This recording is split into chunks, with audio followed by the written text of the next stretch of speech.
Okay, everyone, are you ready for more? You sure? Yeah? Okay, wow, you're ready. Holding out, okay.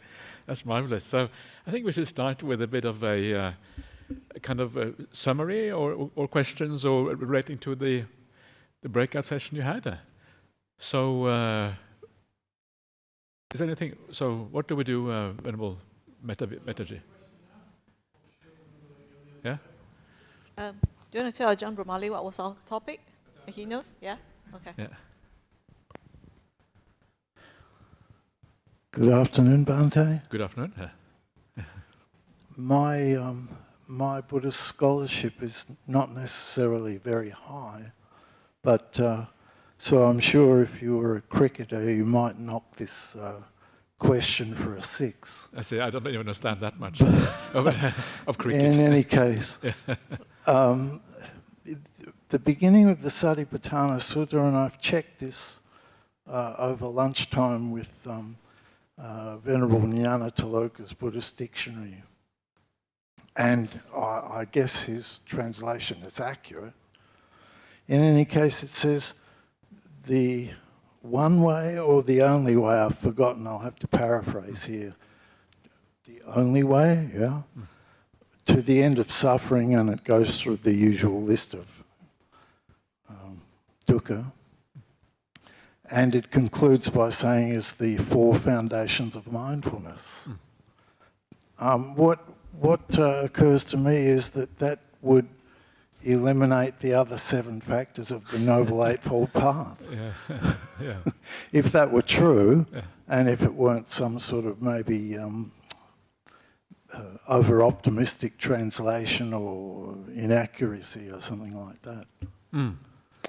Yes.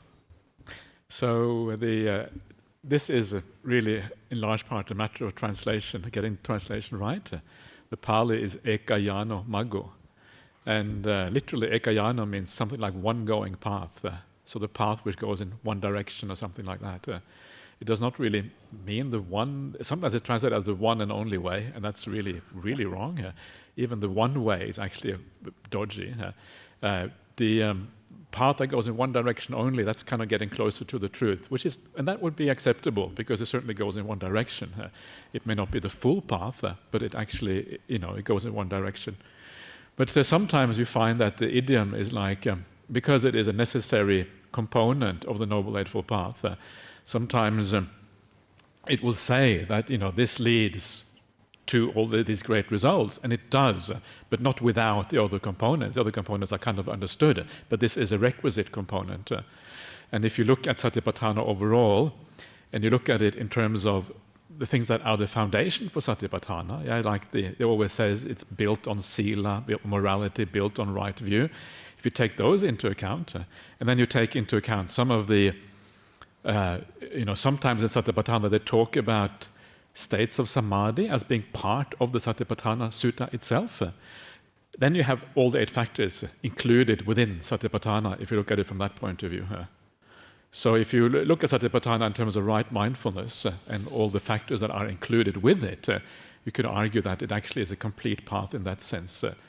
But the whole Ekayana Maggo idiom is actually very interesting, and I'm going to try to talk about that a lot in the next workshop, if there is one. Of course, that is uncertain, we don't know. If there is another one, then... and I want to talk about it a lot. Bhante Sujato, he writes 10 pages on this particular term, 10 dense A4 pages full of footnotes, kind of really packed together. And it's a very interesting term because it has precedence in pre-Buddhist literature, for example. And then you need to kind of pull out the meaning of that. And just to give you a preview of what's going to happen, he translated as the path going to one. And that means the path going to samadhi. That's a very different translation. But that's kind of what he kind of comes down to. So there's lots of opportunity. And actually that meaning of Ekayana is actually also attested in the commentaries. The commentaries give you 5 or 6 different meanings for this phrase. They may all be correct, but path going to one seems to be one of them. Okay, thank you, Bhante, and thank you for your wise guidance. We're very lucky to have you here. Okay, great. I apologize for making the answer so complicated, but anyway, that gives you a bit to think about, maybe. Okay.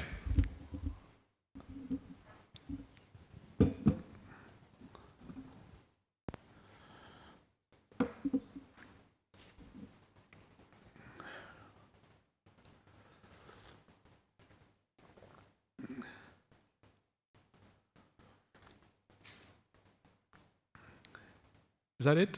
Or is it more? Anybody else have a question from the session that they would like to put to Ajahn Brahmali?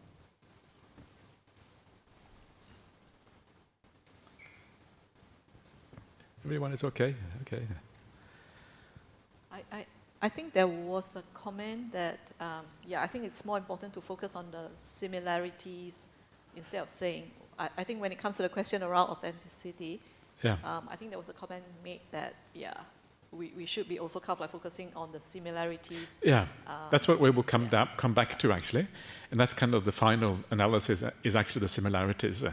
To get back to the similarities, I'm starting off with the differences, and then we will come back to that later on. So yes, that's a good point. Okay, so let's move on. So where are we now? Oh, this is the beginning again. Okay, let's go back to the. Oi. Wow, that's pretty accurate. Okay, so this is where we ended up. And now we're going to carry on the comparison. We call this comparative study of these early sutras. And we're going to look at the Pali, still Pali compared with the Sarvastivada version of the sutta. And we're going to look at the other aspects of the Satipatthana Sutta. So I should maybe have been a bit more clear as to the actual content of the Satipatthana Sutta. But again, just to remind you that the Satipatthana Sutta is divided into 4 main segments. Body contemplation, contemplation of feelings, contemplation of mind, and contemplation of mental qualities or something like that. So we have just looked at the contemplation of feelings, of body so far. We've had a look at what I call the refrain, which is the standard way of doing this contemplation or observation for each and every of these ways of 31 parts or whatever. And now I want to move on to feeling and mind and then mental qualities in a second here. So let's now look. So let's see what it has to say about feelings and mind. So this is taken from, I'm just quoting Bhante Sujato here, this is the HOM, means History of Mindfulness. And he says here, the sections on feelings and mind in the Smrityupasthana Sutra are similar to the Theravada Satipatthana Sutta, but slightly more elaborate. So slightly more elaborate really just means that they use more synonyms for the same thing. It doesn't mean that they really add very much in terms of content. And you find that there's lots of synonyms being used throughout the suttas, and this is true in the Satipatthana Sutta as well. So basically, they are the same. That's kind of what comes out of this. And this is one of those interesting things that when you compare all of the various suttas on Satipatthana, I can say this now already, that the feelings and mind are the same almost everywhere. There's almost no difference in this particular area. So this is where we can say straight away that the Pali version actually is very likely to be the original version, because this is the way it is across the board pretty much, feelings and mind. Again, we will come into much more detail later on about what it means to contemplate feelings and mind, how this is classified, what are the different kinds of feelings, all these kind of things. But for now, it's sufficient for you to know that this is about feelings, pleasant feeling, unpleasant feeling, neutral feeling in various types, and mind means different mental states like ill will, desire, tiredness, lofty states of mind, all these kind of things. That's sufficient for now, just to be aware of that. So these are very much the same. And I thought I'd just add this little bit of extra information here, which kind of was interesting. It just caught my eye when I was reading Bhante Sudato's book. From here to the end, the text refers to both bhikkhus and bhikkhunis, both as the audience of the discourse and as the meditator in the discourse itself. And this is kind of interesting because the Pali Suttas are very kind of monk-oriented, bhikkhu-oriented. And one of the things to remember about that is that usually the way the Buddha speaks, the way the idiom of the Pali works, is that the main part of the audience, that is the audience you talk to. Yeah? So if the bhikkhus are usually in the majority, they are usually the most senior parts of the audience, you talk to the bhikkhus. But occasionally it kind of shines through that the audience is larger than that. Yeah? So in this case, whereas the Pali only has bhikkhus, the Sanskrit version has bhikkhus and bhikkhunis. Yeah? And it shows you that actually there's more going on that meets the eye. And this is likely to have been very common, that there were both bhikkhus and bhikkhunis were there. Not only bhikkhus and bhikkhunis, but lay people as well. At that time in India, the lay people would come to the monastery very regularly, especially on the Uposatha days, and then there would be a discourse by the monastics. And so, everyone really who was interested would have had access to some of these suttas. And in fact, there is one whole collection of suttas known as the Iti Vuttaka, which means something like "thus was said." Iti, thus, Vuttaka, said. And that is spoken by a laywoman. Yeah? That whole collection spoken by a laywoman. And she obviously must have then passed that on to others, and then it kind of became part of the Buddhist scriptures. So when you start to look at the details, you realize that there's much more going on behind the surface than meets the eye.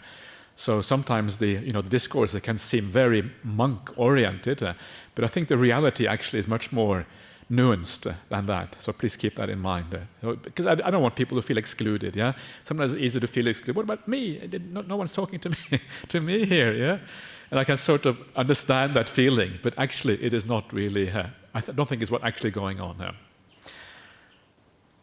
So that is the feeling and mind sections. Now we come to the contemplation of mental qualities. And this is called Dhamma, and it's kind of a difficult term to translate. It's very varied in its meaning. Bhante Sujato translates it as principles. I'm not entirely convinced myself that is the best translation, because sometimes it's principles here, he argues, means principles of causality, the fact that there is, everything in Buddhism is causality, but I'm not 100%. I think it's an interesting translation, but I'm not sure if it fully captures what is going on. So I prefer mental qualities myself. So this is the Dhammanupassana, contemplation of these mental qualities. And so this is what this looks like in the Theravada version here. 5 hindrances. Yeah? So this is what we have to observe here or contemplate. Makes good sense. Yeah, we're talking about meditation practice. These are the things that hinder us in meditation. If you overcome the 5 hindrances, well, then you attain jhana states, you attain deep samadhi. So it makes very good sense that this should be part of the Satipatthana practice. And the way that these are described, they are described in a way which is interesting. You understand the presence of the hindrance, you understand how it arises, the causality behind it, you understand how to overcome it, you understand how it remains overcome in the future. This is how it is described. So here we are certainly coming into the area of causality, and that's why Bhante Sujato uses the idea of principles here as a translation. Then we have the 5 aggregates, is the next one, Pancha Khanda. This is also found in there. And contemplation of the 5 aggregates. Well, now we are starting, this is much more to do with insight. Yeah. So if you, this is not really related to samatha or calming the mind so much. This is more insight. So this is kind of interesting. Suddenly you have the 5 hindrances, then it moves to the 5 aggregates. Why? What is going on here? 6 internal and external sense bases. This is the eye, the nose, the ear, the tongue, the tongue, whatever, the 6 sense bases. Getting confused there. And they are internal and external because you have the ability to be aware, and then you have the actual things that you are aware of. And this also is more related to insight than it is to calming the mind. Then we have the 7 factors of awakening, and this again fits in very well with the idea of calming the mind. Yeah, these are the factors that lead you eventually to samadhi, and so this the 7 factors of awakening can be regarded as the what happens between sammasati and sammasamadhi. You have right mindfulness. Well, what happens from then until you get sammasamadhi? This is what happens. 7 factors of awakening. The gradual building up of bliss and peace and these things in the mind is what this is about. So it usually this belongs together with the 5 hindrances. As the 5 hindrances die down, the 7 factors of awakening start to awake. Yeah, they come into existence. So these kind of belong together very nicely. And the last one is the 4 Noble Truths, which again is more to do with insight and with calming the mind.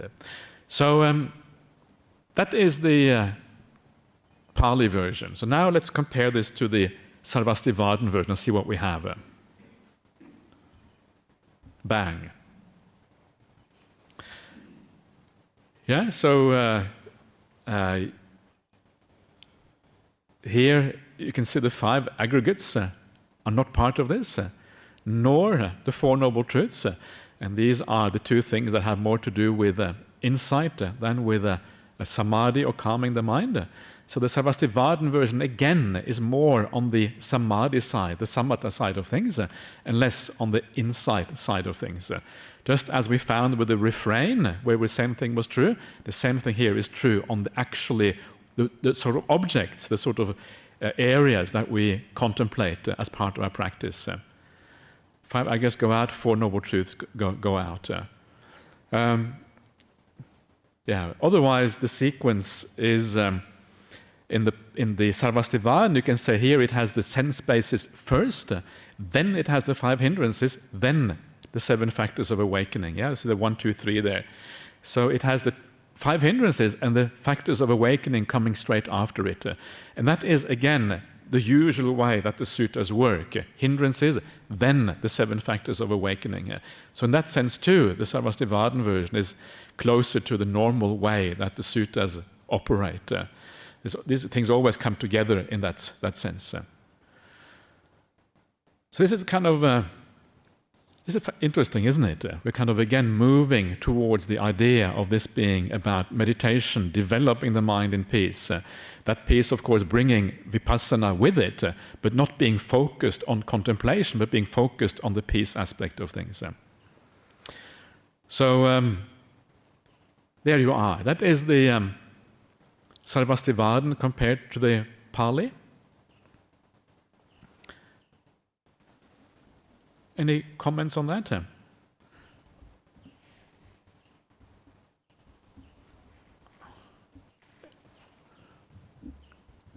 Yes, Ananda. Thank you, Ajahn. Yeah.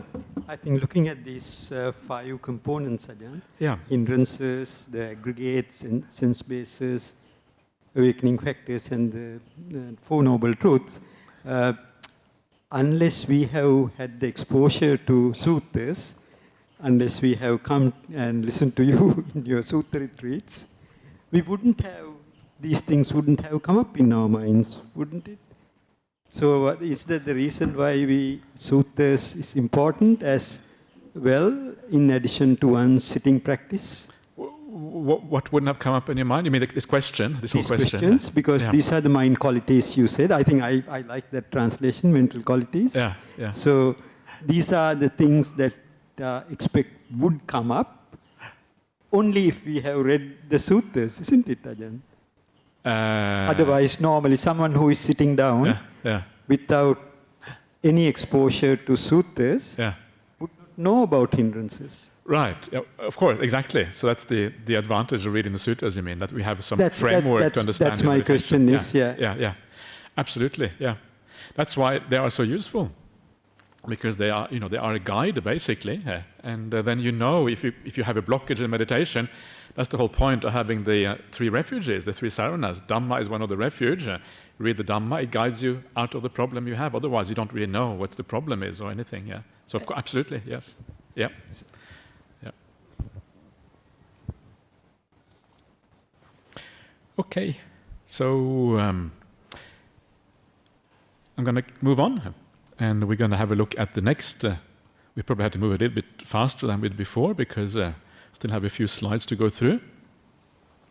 And this is again from the history mindfulness. This is how Ajahn Sujato summarizes this. He says that for the Sarvastivadins, the Satipatthana Sutta was a samatha manual, while for the Theravadins it was a vipassana manual. Right? So he says that it's almost like the opposite kind of feeling about the sutta when you read the Sarvastivadin version than the Theravadin version. I would say something completely different. I would say that neither is samatha, neither is vipassana. They are both meditation manuals, because samatha vipassana are outcomes, but they have a different emphasis. One has more of a kind of contemplation emphasis, and one has more of a kind of stilling emphasis. But both of these are really geared towards both samatha and vipassana if you practice it in the right way. Why? Because they always must go together here. But that's still a kind of neat way of summarizing it. Okay, the Ekayana Sutra. So this, again, is the sutra from the Mahasangika tradition. Mahasangika, the great Sangha tradition.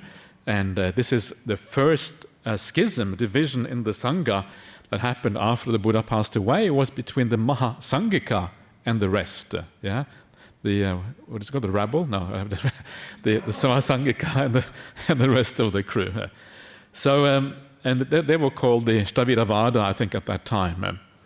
So this is kind of interesting because it may contain some of the very early glimpses of the what actually was there in the Satipatthana Sutta very early on.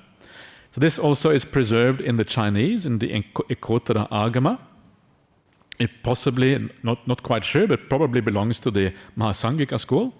Stems from a Prakrit original. Prakrit is the natural language of India. Sanskrit is a constructed language, artificial language. Prakrit is all the natural languages.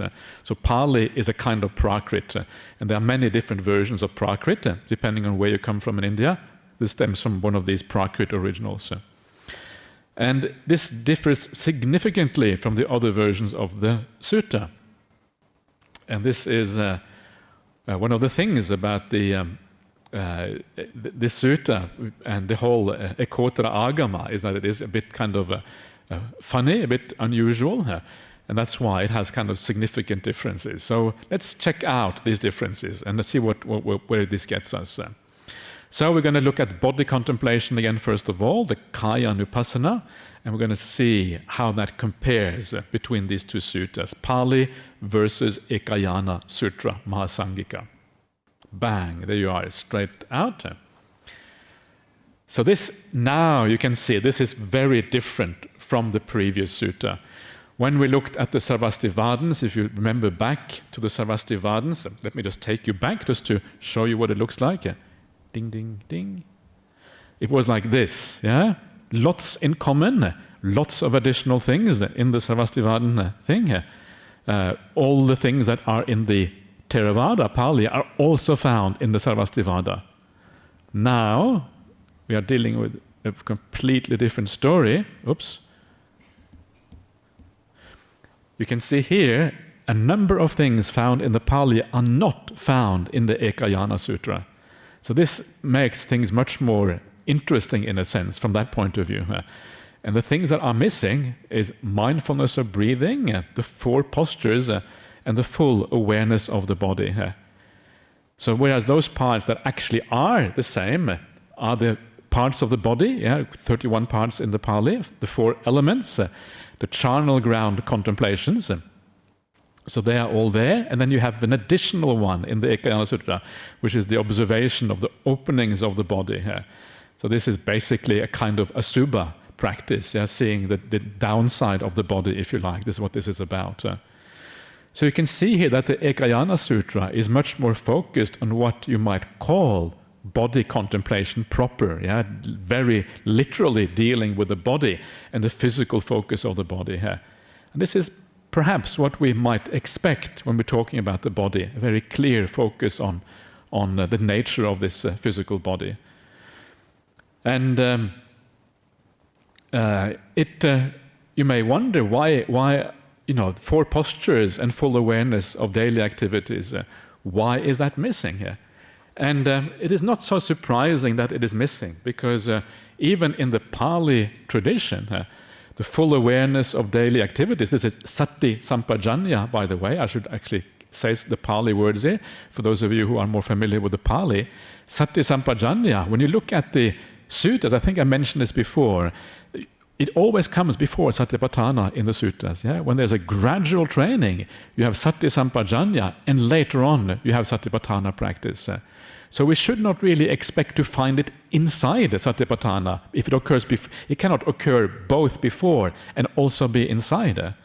So kind of the Ekayana Sutra here makes sense that this is something that belongs before Satipatthana practice. Yeah, it kind of fits very well. And the 4 postures, well, that's very similar to the full awareness of the body. Being aware of the 4 postures, or being aware of whether you're going forward or backward, basically is the same idea. So that too kind of makes sense that it is left out. So when you start to understand the broader picture of the sutras, how the path actually works, you can actually make some judgment as to which one of these is more likely to be correct. And also the idea that I mentioned before, it's more likely that things have been added than they have been deleted. Yeah, that also adds to the same kind of general idea. And then is the interesting one, what about mindfulness of breathing? Yeah? How come that is taken out? Isn't mindfulness of breathing, isn't that Satipatthana? Haven't I been saying all the way through that this is the main way of practicing Satipatthana? How can that not be part of it? And this is actually quite interesting, because I would argue that, again, the Ekayana Sutra is more likely to be correct, because mindfulness of breathing does not belong just to body contemplation. If you read the Satipatthana Sutta, it only has mindfulness of breathing in the beginning in body contemplation. There's nothing about mindfulness and breathing in feeling contemplation, mind contemplation, or mental quality contemplation. Yeah? So it looks like mindfulness of breathing is only limited to body contemplation. But then when you read the Anapanasati Sutta on mindfulness of breathing, actually mindfulness of breathing is everything here. The whole Satipatthana is fulfilled by mindfulness of breathing. So to have mindfulness of breathing under body is actually misleading here. It leads to the kind of practice whereby you watch the breath for 4 days, and then you go to feeling, there's no more breath, and you watch the feelings in the body. Yeah, because it looks like you go from mindfulness of breathing to the physical feelings. So it can lead to misunderstandings. Okay.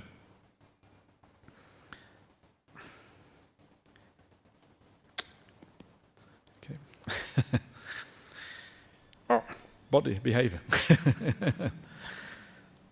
Okay, we'll see what happens.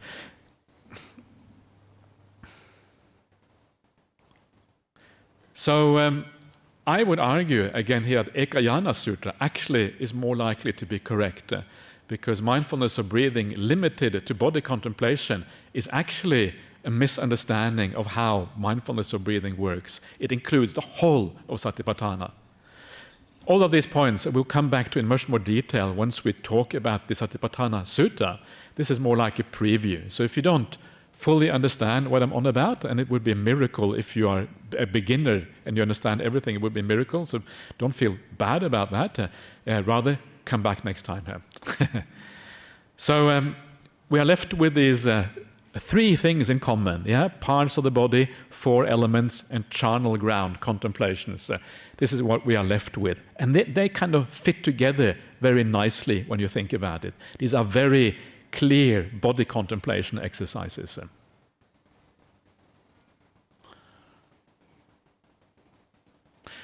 Okay.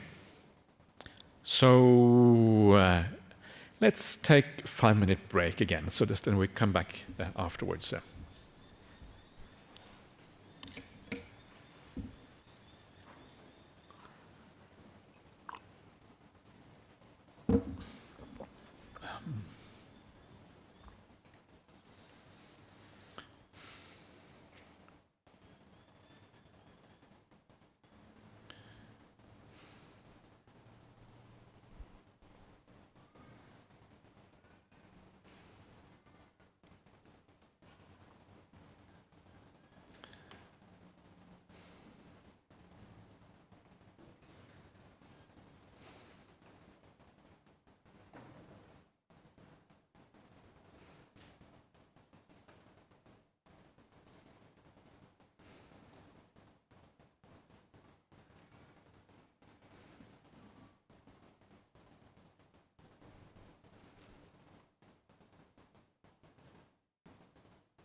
Okay.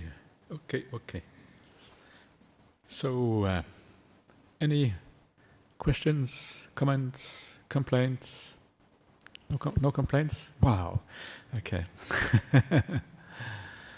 So amazing. So you're all very content? Yeah? Good. Have you all had strong coffees after the meal, or did you not have strong coffee? I'm glad I had strong coffee, because that kind of keeps me going now. Ajahn, can I just read out a few questions online? Absolutely. This person, Eva, asks, Dear Bhante, how can we find the English translation of the Ekayana Sutra, please? I don't think there is an English translation of the Ekayana Sutra. You have to learn Chinese. And learn Chinese, go on Sutta Central, look up the Chinese text is there. Actually, what you can do, what is really nice on Sutta Central is now pretty much becoming the #1 website in the world for suttas. Very hard to find a place better than Sutta Central. I very recommend it. And what they have some incredible tools on Sutta Central.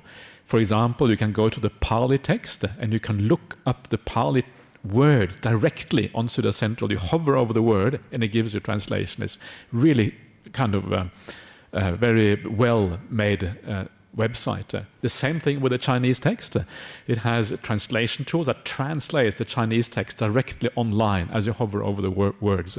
It's a very sophisticated and marvelous website. So you can actually learn quite a lot just by using the mouse and hovering over the words, and then you can get some idea of what it says. May not be perfect, it probably is not, but at least it gives you some idea. That's probably the best way to go about it. Okay. Actually, also you can, there's also comparative studies done by Venerable Analayo. He has done an entire comparative study of the Majjhima Nikaya, and in there you find maybe some small excerpts of translation, and there are studies, comparative studies done on these suttas. So especially if you look at Venerable Analayo's work, you may be able to find a translation. I can't remember now offhand whether there is one, but I wouldn't be surprised if there is one. Yeah, please, Lehar. There was another question. In MN 118, the Buddha did say that the breath body is a body, and thus anapanasati does fulfill body contemplation? Yeah, that's exactly right. That's exactly correct. And but it's interesting because it shows that the word body is used in different ways. If the breath is a body, what it means really, it means that the breath is a body in a different way. It's like a body of evidence, or a body of breaths. It's like a grouping of phenomena coming together, and that's called a body of phenomena. So in that sense, the breath is a body. It's a body of phenomena. And it shows you that when we translate a word like kaya in the sutras, we have to be very careful to get it right. It does not always mean physical body. And that's where we can go really wrong with our translations. Very important when it comes to things like the jhana formulas, where it says that, what does it say again now? Kayena sukkang pattisang vedi, I think it says. Kayena, which literally means he experiences happiness with the body. That's literally what it means. But if you translate it like that, you're very misleading as to what it actually means. Kayena means something like directly or immediately in that context. And so it's tricky. But you're quite right. And that's why it is kind of part of body contemplation according to that. But anyway, I'll leave it at that, I think,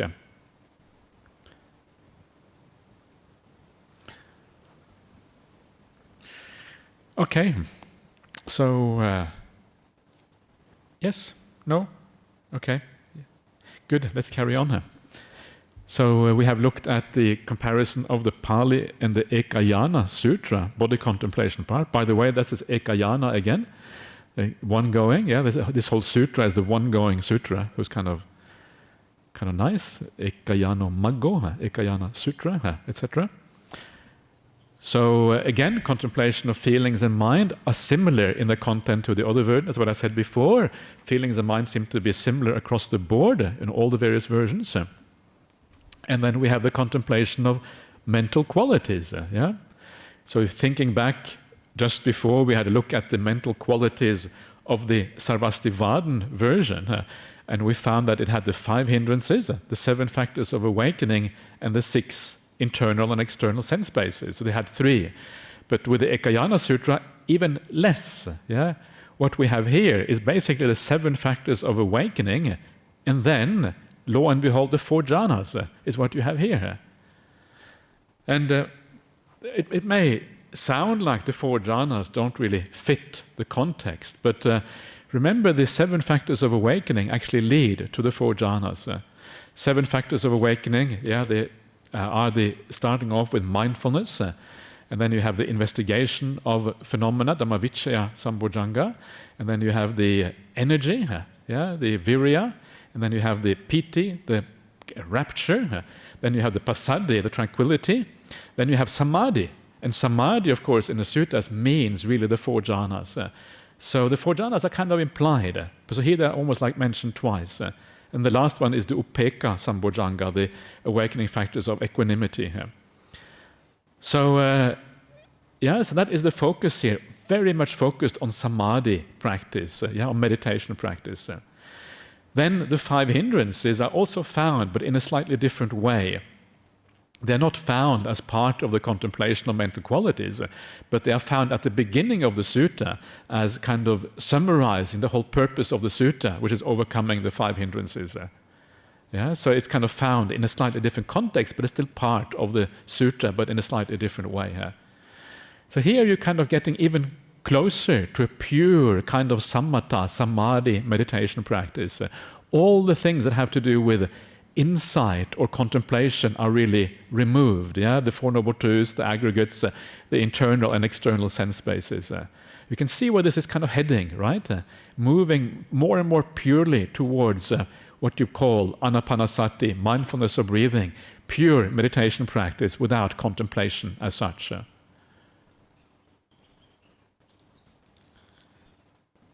Did you know about all these things already? Or are you, no? Not? Okay. Good. So I'm glad, otherwise I'm just repeating myself. I'm glad I'm saying something new. So let's carry on. So now we have had a look at the Ekayana Sutra. What comes next? Okay, first of all, this one. While the Theravada changed the samatha aspect of Satipatthana into vipassana, the Ekayana Sutra changed the vipassana aspect into samatha. So you can see here how the Ekayana Sutra is leaning towards samatha, in a very strong way. Again, I don't know if I would make this distinction vipassana and samatha in quite this way, but the idea is that it's more about straight, ordinary meditation, mindfulness of breathing, rather than contemplation of things. That's really the main idea here. History of Mindfulness, page 293. These are A4 pages, full of writing, small font, lots of footnotes. So it's already page 293. I dare you to read this sutta. This not sutta, probably will be a sutta in the future, but not yet. So far, only Bhante Sujato's work. 200 years from now, they will say this is the word of the Buddha. Okay, that's usually how it goes, right? Let's face the reality. Anyway. Okay, so let's move on. Abhidhamma, my favorite topic. So, Abhidhamma. 1 in Pali, 2 in Chinese. I mentioned this before. The Vibhanga is the Pali, Dharmaskanda from the Sarvastivadin, and the Sariputra Abhidharma from the Dharmaguptaka school. 3 different schools, which makes it interesting. It means that you can have a comparative approach again to these things. And as I mentioned before, these 3 works seem to have a common core. And of course, that common core is exactly where Satipatthana comes in. So for this reason, it is very interesting to do a comparison with the Abhidhamma as well. This is the earliest part of the Abhidhamma that we're talking about here, because it basically is equivalent to the suttas. There's almost no difference. So let's see what is happening in the Abhidhamma. Time is a little bit at the premium, so going a little bit faster perhaps. So again, body contemplation, in the comparing the sutta with the Abhidhamma. This is the Satipatthana Sutta in the Pali compared with the Abhidhamma, body contemplation.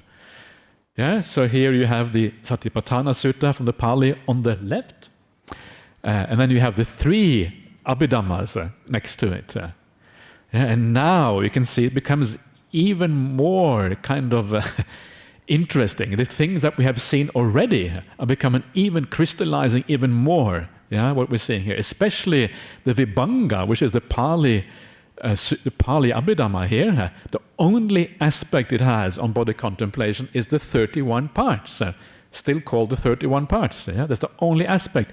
Everything else is taken out, and that's kind of amazing, isn't it? Remember, we're dealing with the Pali tradition here. You'd expect the Pali tradition to be consistent. Yeah, we have the same in the Abhidhamma as it has in the suttas, but no, it doesn't. And of course, then the very significant question arises: why is the Abhidhamma so different from the suttas? The same school, same blooming school. Yeah, well, how is it possible?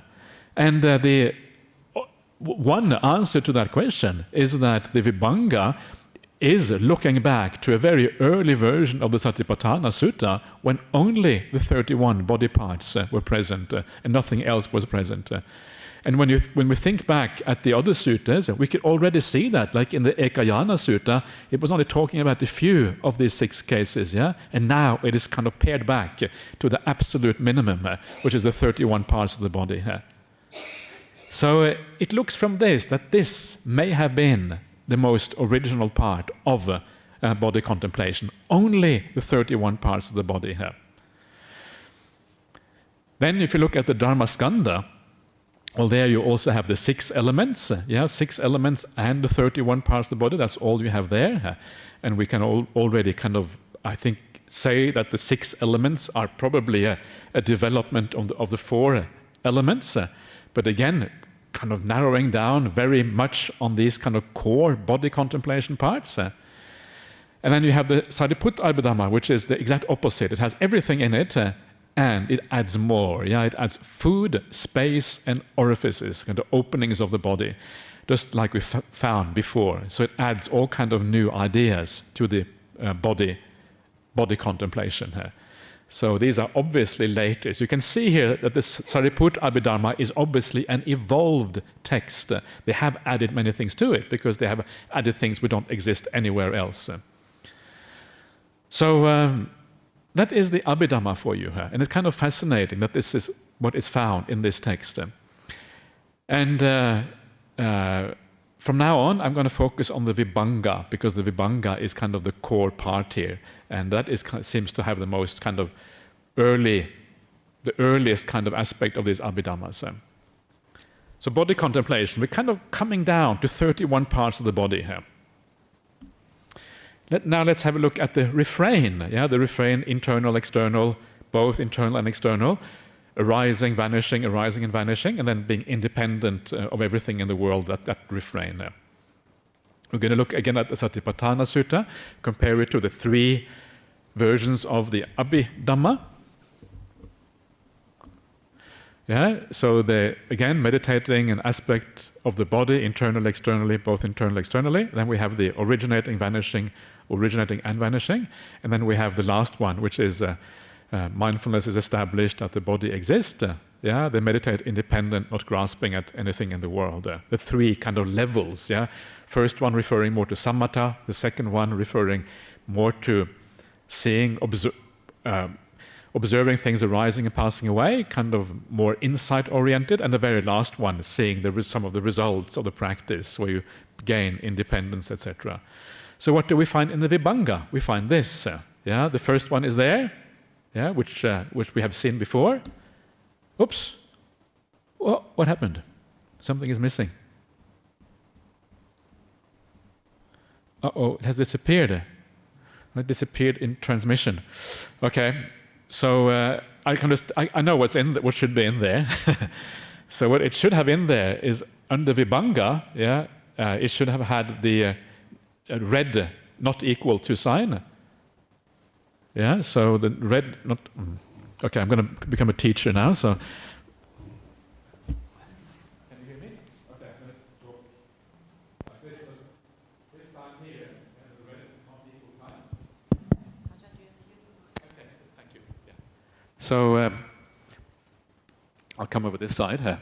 So this non-equal sign should be here and here as well, right? So the Vibhanga only has the first part, which is internally, externally, and both internally, externally. So that's kind of fascinating. This is kind of the very simple idea of Satipatthana again, just focusing on the samadhi aspect and samatha aspect. And we will see later on how this is directly related to samadhi and samatha in the suttas, whereas these two are not really related to that quite in the same way. And then you have the same thing over here. This is the Dharmaskanda, the Sarvastivadin version of the Abhidhamma. Yeah, and here you have something a little bit similar. It has something about things originating and passing away, but the whole text is very different. They don't have the same source. They seem to have come from different places. So that's already a sign that it is not original. If it was original, it would have been the same, right? It may have added from somewhere else. That's why it's different. Sariputta Abhidhamma also, this is closer, but not quite the same. That's why it's yellow. And then you have these two down here missing in both of them. The plot thickens. Okay, so thank you.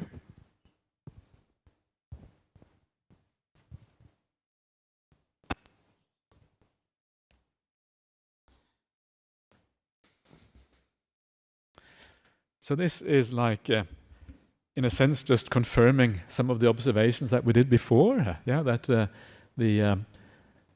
this idea of the vipassana, or observing the changing nature of things, seems to be not necessarily very original in the sutta, and they're missing in a large number of places in various versions of the Satipatthana Sutta. This is kind of interesting, because this kind of undermines the idea that we should be watching feelings directly arising and passing away, that is a meditation practice. There isn't, as I said before, very much support from that in the suttas, especially when we take into account this kind of comparative study here.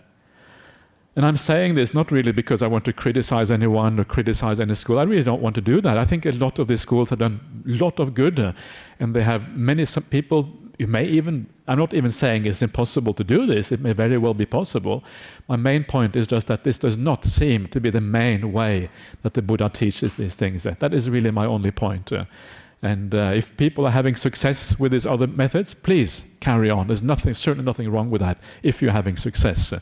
But at the same time, I really want to focus on how the Buddha teaches, because presumably that is the ideal practice, yeah, the kind of preferred way of going about this. So, the refrain we have there, and now let us move on to the next section. I'm going very fast now, I hope you're able to follow me. Here they're coming. Lots of clicks, many clicks. Okay, so there you are. So something has happened there, I think. More clicks, nothing is going up. There we come. Okay. So, now we come to the feelings and mind. Yeah, so like before, and again, the contemplation of feelings and mind are largely the same in the Abhidhamma as in the Satipatthana Sutta. The difference are not significant in the samatha vipassana context. So again, it's almost the very minor differences. In fact, the Vibhanga, the Pali version of the Abhidhamma, is exactly the same as the Satipatthana Sutta, as you might expect. And the other versions are similar to the Satipatthana Sutta as it is found in their schools. So the Dharmaskanda is similar to the Smriti Upasthana Sutta we saw before.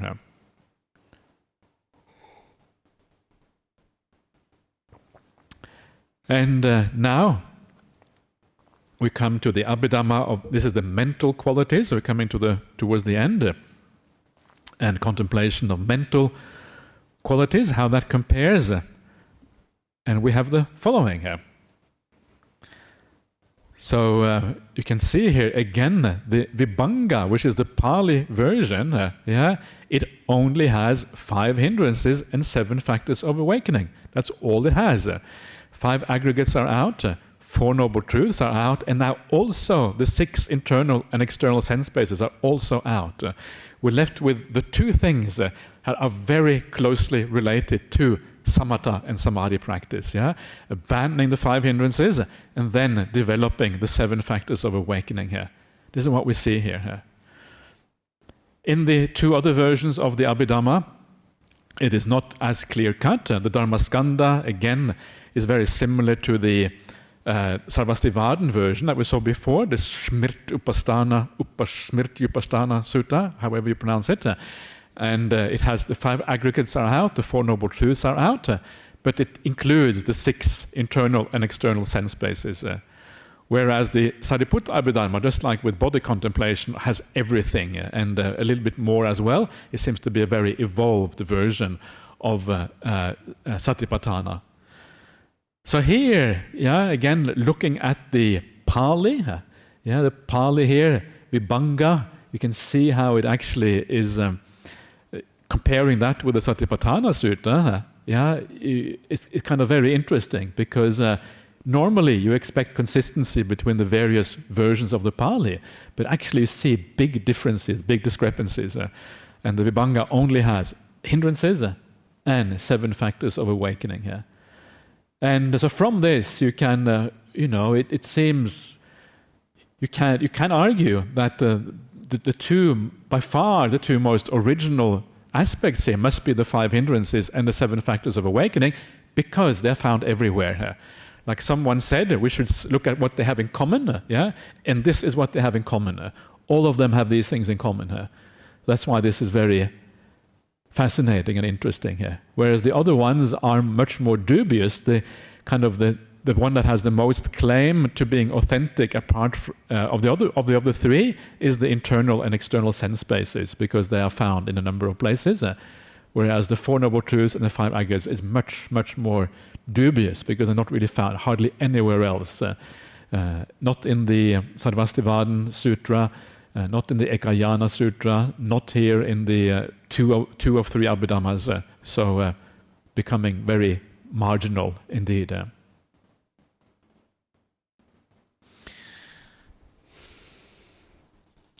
We're chipping away at the Satipatthana Sutta, coming back hopefully to something more original that has more to do with what the Buddha taught. So the next thing we want to do is compare all the various sources. But before we do that, let's just take another 5-minute break meditation and do some more questions if there are any before we carry on.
Okay, any more comments or questions or anything? Yeah.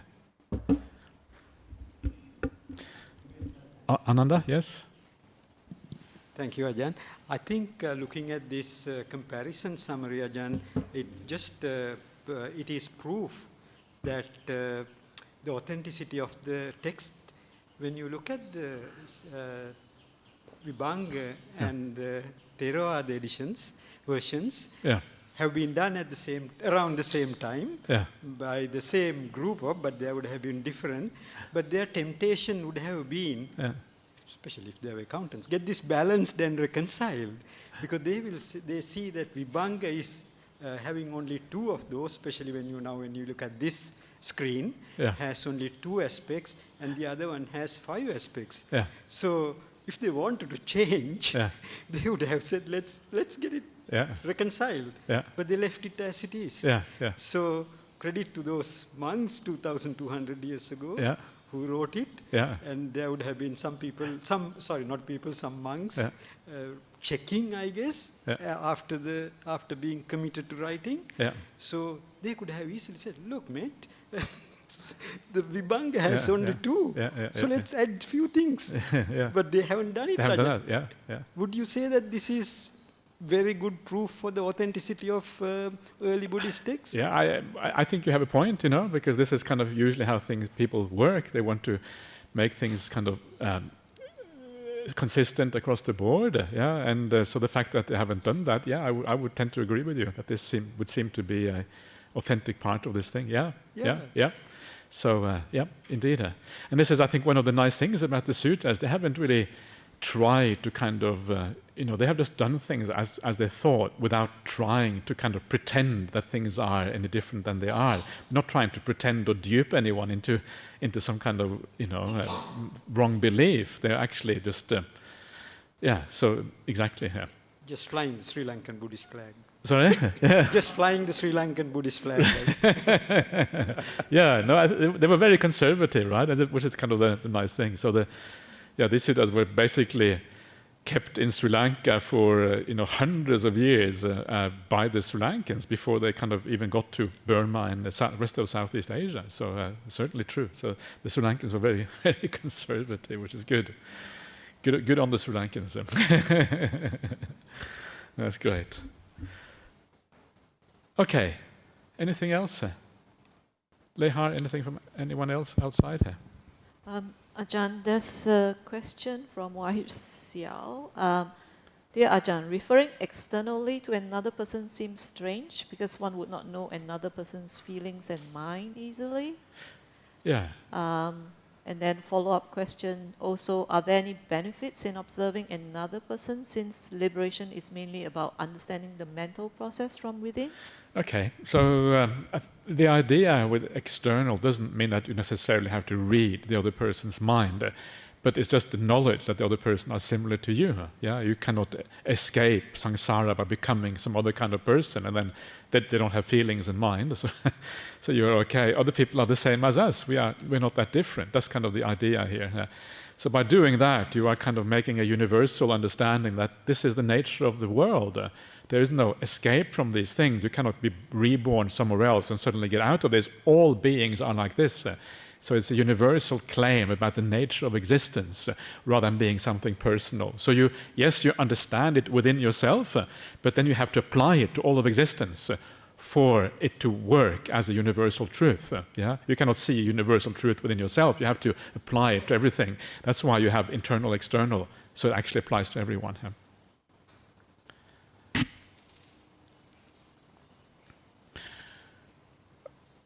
Okay, yeah, Jake, okay.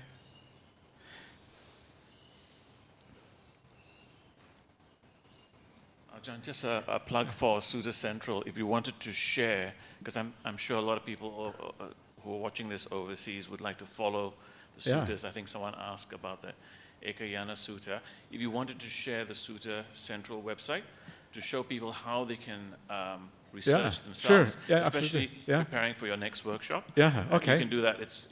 You just have to browse. At the end, or do it now, whenever. Okay, I'll do it at the end, very end of the thing here, and then we can Yeah, because I'm afraid I'm going to mess everything up because I'm not used to this kind of MacBook Airs. I probably just make some serious mistakes. We'll never retrieve anything. And okay, so let's. That's a good idea. So let's carry on. So now we're going to do a comparison of all the sources. Yeah, body contemplation. Put them all next to each other. And so here you are. These are the sources I've been talking about. We have the Satipatthana Sutta, the Sarvastivada Sutta, the Ekayana, and the Vibhanga. I'm using the Vibhanga here because it is so close to the Pali, and I've left out the other Abhidhammas, just to keep it simple. Otherwise, we have too many columns. I thought this would be the easy way. It's not entirely honest, perhaps, because I'm pretending that things are simpler than they are, but I just keep it that way. Also, I have not taken into account the Prajna Paramita Sutta, simply because it's a bit too, it's not all that interesting, basically. So this is what we have, yeah? And you can, again, you see there that there's a lot of things in the Pali that seem like it may not be authentic. Yeah, the most authentic part here is clearly the parts of the body, normally called the Asubha Kamatan, the Asubha contemplation. And if there's anything else which is authentic, the second most authentic is likely to be the four elements, because that is found pretty much everywhere, except from the Theravada Vibhanga, is the only place where it's not found. And beyond that, the third most authentic are the charnel ground contemplations, because they are found in, I think, 4 out of 7, or 5 out of 7 sources. Whereas the first 3, they are the least likely to be authentic if we go by the number of sources that have these included in them. So 31 parts of the body is the most likely to be the most authentic of all of these things. That's the body contemplation. Yeah. Then we have the refrain, comparing all the sources. So again, we have the Sarvastivada, Ekayana, Vibhanga. So we have the 3 aspects of the refrain, internally, externally, both internally and externally. Then we have the origination, the vanishing, both originating and vanishing. And then we have the last one, which has more to do with insight. So what do we have here? Sarvastivada. Oh, same problem here as we had last time. Okay, that's interesting. Something seemed to have gone funny. Maybe. Okay, anyway. So let's just bring them all out. Okay, so there we are. So you can see here that the insight thing, the one which looks at observing origination, vanishing, and not origination and vanishing, is the one which is the most unlikely to be authentic. Not found in the Sarvastivada, not found in the Vibhanga and the Dharmaskanda. In the Ekayana, it is a little bit the same, but actually quite different phrasing. So, that is actually the least likely to be authentic. The one which is almost certainly authentic is the first part, about internal, external, both internal, external, because it's found in all our sources. So that should have to be included in the original version of the sutta. And the very last part, about the insight knowledge is, well, maybe some of it is original, but you see again, it is not found in certain sources like the Vibhanga. But it is fairly common to have some kind of final insight aspect is actually fairly common as well. So that gives us an idea of, again, the focus being samatha, the focus being on calming things down, and then moving towards samadhi is what this comes down to, the refrain here.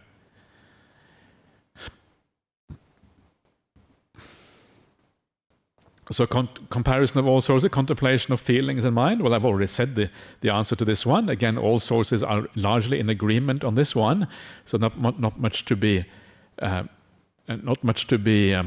learned in terms of samatha vipassana.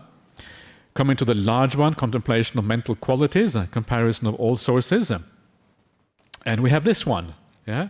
And we would have this one we already know about pretty much. And you can see there quite clearly in this case that 5 hindrances and 7 factors of awakening are by far the most important ones, occurring pretty much everywhere in one way or another. The second most important being the external and internal sense bases. So, what does this mean? So what then is the root, the source of everything? What is it most likely that the Buddha actually taught? The root Satipatthana Sutta, the Mula Satipatthana Sutta.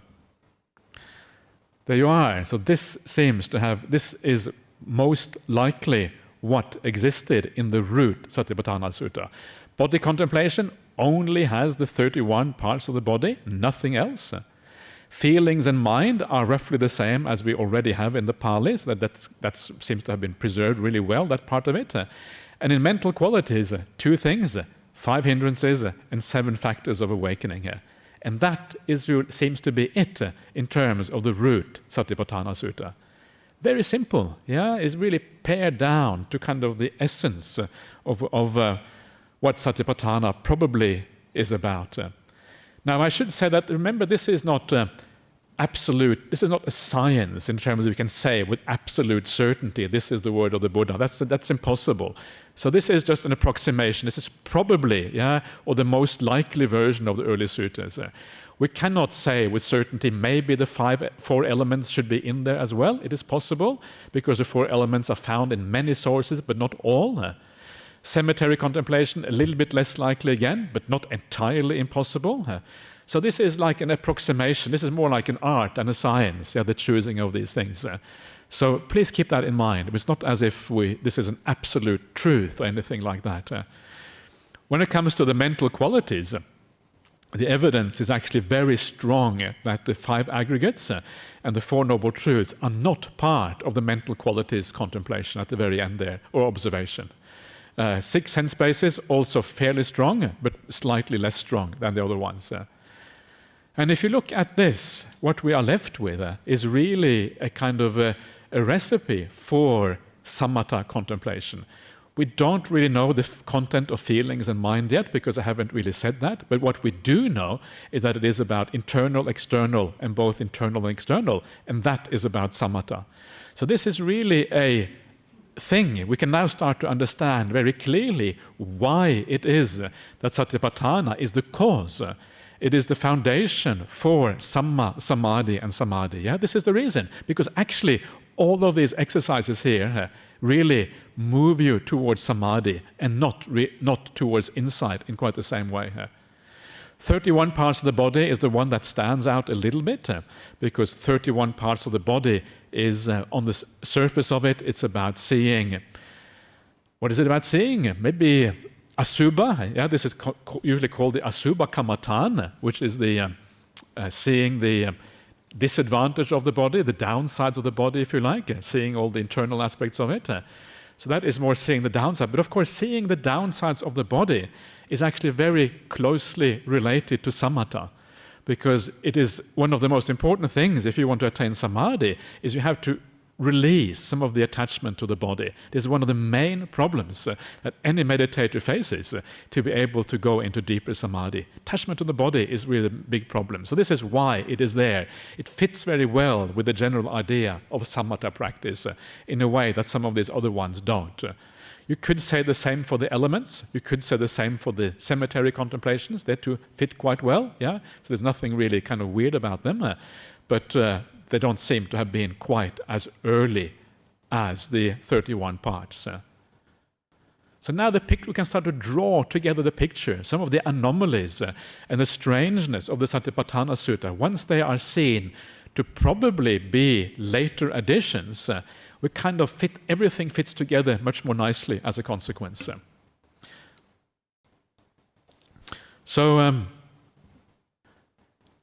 continuing on the root Satipatthana Sutta, and I just want to talk very briefly about the introduction to the Satipatthana Sutta, what is kind of in common there, and that is the purpose of Satipatthana. Just to remind you, that is where it says Satipatthana is in order to purify beings, to overcome sorrow and lamentation, to make an end of suffering, to attain Nibbana, or something like that. That seems to be in all of them. So the purpose is there, as we have seen before. Then you have the internal, external, internal, external. So instead of having it in the refrain, it seems to have been incorporated in the introduction, perhaps, initially. So the whole purpose of the Satipatthana is this internal, external contemplation, which is very closely related to samadhi and samatha, as I mentioned before. So this seems to be the introductory aspect of the Satipatthana Sutta. If you're not following completely what I'm saying, it's not surprising, because I haven't really set out the Satipatthana Sutta, but it has an introduction, and this is part of that, really. Then we have no refrain at all. Yeah, this whole long refrain that I was talking about before, which has internal, external, rising and passing away, and then independent in the world. That whole refrain seems to perhaps not have existed in the original sutta. And then we have the conclusion. And the last part of the refrain, that you are independent, not grasping at anything in the world, seems to have been in the conclusion part of the Satipatthana Sutta originally, which kind of makes sense. Yeah, you practice Satipatthana, and as you do that, as you gain samadhi and all these kind of things, you become independent of everything in the world, not grasping at anything. That's the kind of the outcome of the practice, and that's where it kind of belongs. And then it repeats the purpose from the introduction at the very beginning here.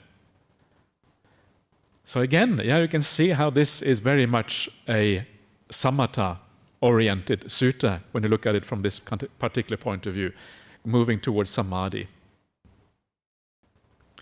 So what, just to remind you again, what is probably, the word probably is very important here, yeah, because it's very hard to be, we cannot be sure about these things, but the most likely things to be inauthentic in the Pali version are the ones we have been talking about, yeah? 4 postures, daily activities, mindfulness of breathing, elements, charnel ground contemplation, 5 aggregates, 6 senses, and 4 noble truths. Just again to make the point that mindfulness of breathing is inauthentic only insofar as it is part of body contemplation. But it is authentic in the sense that it actually covers the entire Satipatthana. Yeah?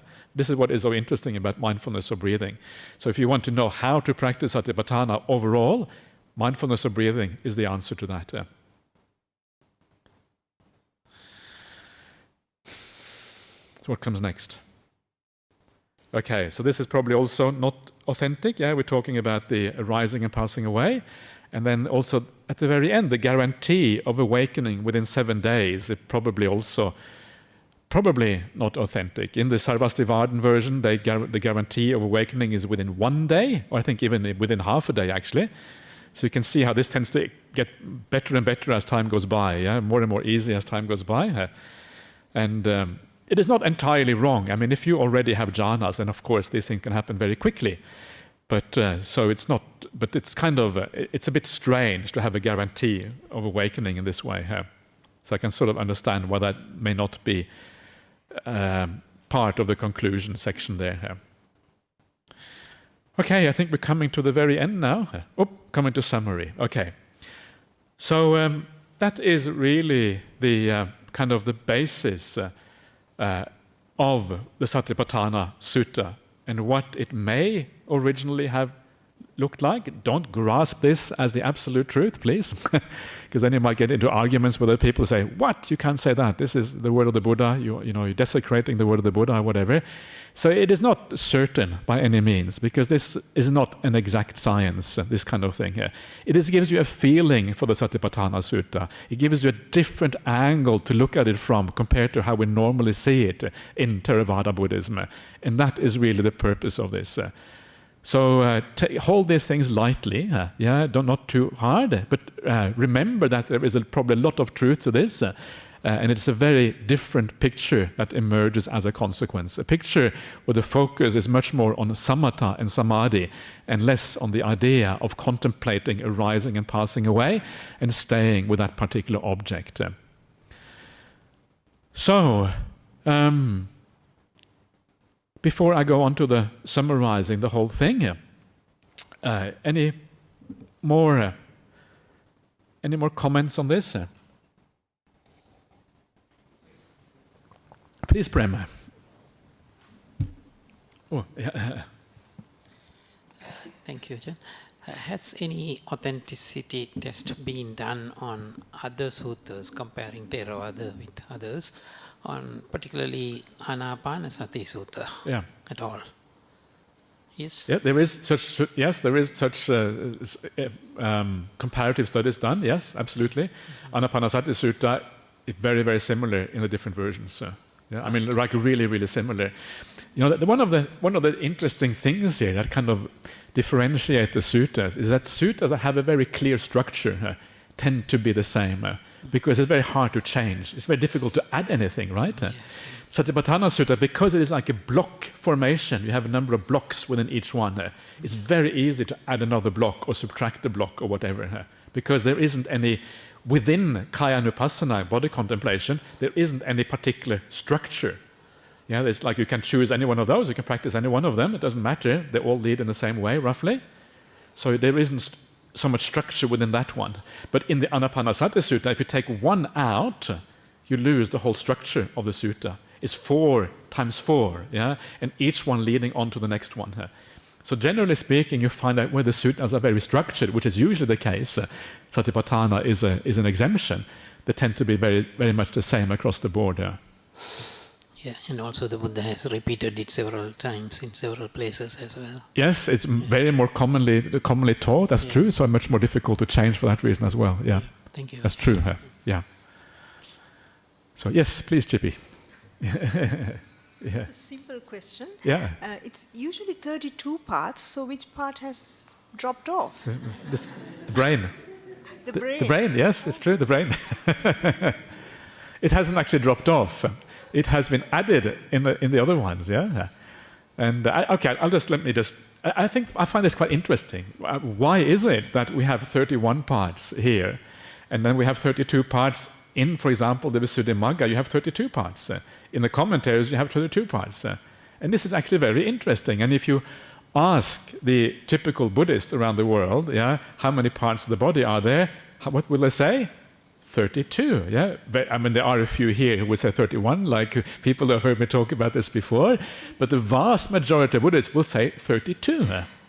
And that is interesting because it says something about where our understanding of Buddhism comes from. It comes from the later literature almost in all cases. It is fashioned by the later understanding, yeah, like the Visuddhimagga, like the commentaries. And we read the suttas through the lens of the commentaries in the later literature. So it doesn't make any difference whether it's 31 or 32 or 33 or 18 or whatever. It doesn't make that much difference. The main purpose of this is just to kind of know the body in its more kind of what it actually is like, yeah. It doesn't matter so much, but it says something about how we tend to understand the suttas. We tend to understand the suttas through the commentarial tradition, and that is why we have to be so careful, yeah? Because we need to be very careful to make sure that we read the sutta, try to take away the commentary tinted glasses. Is that a word? Commentary tinted glasses. I think that's a new word, a new coinage today. The commentary tinted glasses, we kind of can distort our perception here. So that's to me is the interesting takeaway from that we read the suttas in that way.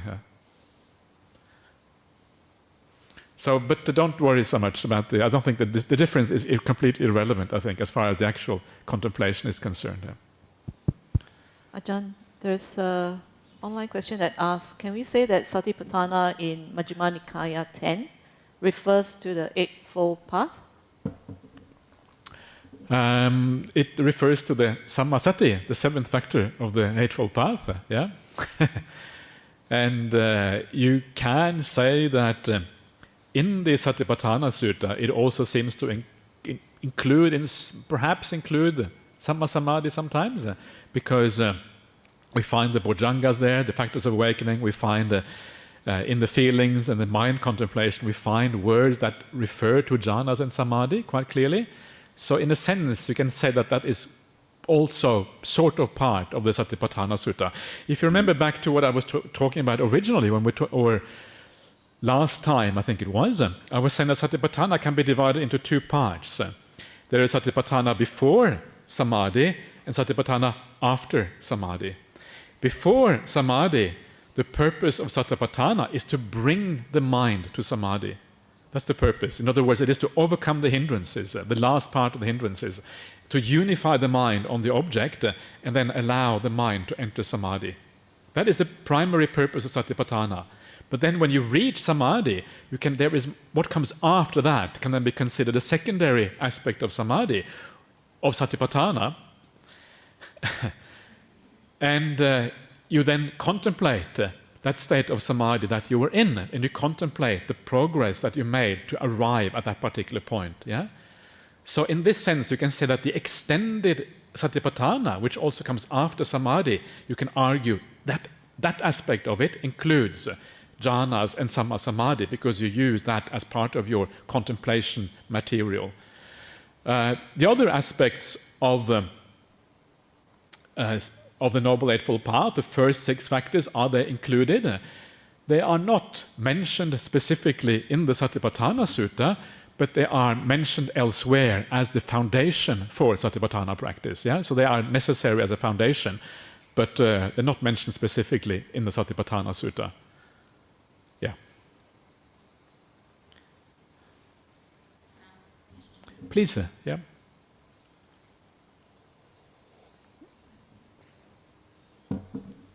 My question is about that second contemplation. So you've got a level of stillness and you're sitting there meditating. Yeah. How does either the 31 body parts or the 5 khandhas, how do you contemplate it there to get you further? Okay, so once you come out of a deep samadhi state, what do you do then? And what you do then really is that you take that state of samadhi as your object of contemplation. Yeah? So you have a state of samadhi. What is left there is not very much. It's a very simple state. And then you can put your attention on that and ask yourself, what was... you can ask yourself, what was... well, first of all, the first thing that you will see is that all the things that were missing are anicca. A lot of things are missing from samadhi. Only a very simple state is left. Everything that is missing is obviously anicca, impermanent, because it is gone. Yeah? It has ceased once and for all. So you understand the anicca of a large part of the 5 khandhas. Yeah? Because this is what the 5 khandhas are. 5 khandhas are just your experience. A lot of your experience is gone. It means a lot of the 5 khandhas are gone. And all that is left is a tiny bit. So they must be really anicca. There must also be dukkha, because they are gone. You feel happy. Wow, they're gone. Wow, what a relief. Yeah? Burden is gone. So you understand dukkha. You also understand anatta, non-self, because you can no longer access these things within the state of samadhi. They're completely gone. So just by reflecting back on what's happened, straight away you will understand a lot about the 3 characteristics and the 5 khandhas. The next stage beyond that is to understand that very samadhi experience itself, the calm you have achieved, understand that in the same way. So you remind yourself that this samatha experience I'm having is itself anicca, it is impermanent. Why? Because I come out of it. It's no longer there. I can't control it. I want to be there all the time, but I can't do it. That's what you understand, yeah? And then seeing that anicca, you also understand it's dukkha, because you can't hold on to what you want to hold on to. Yeah, this is very, very pleasurable. This is something you want to have all the time, and yet you can't have it. So there's a problem there. It's called dukkha. And because it is out of control, it's also anatta. You can't control these things. So this is how you gain gradual understanding and insight.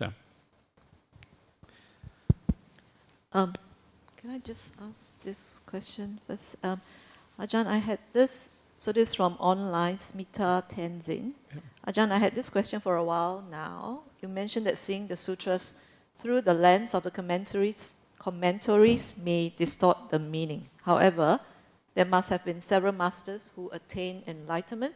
So who is to say that there is only one right way or one right meaning?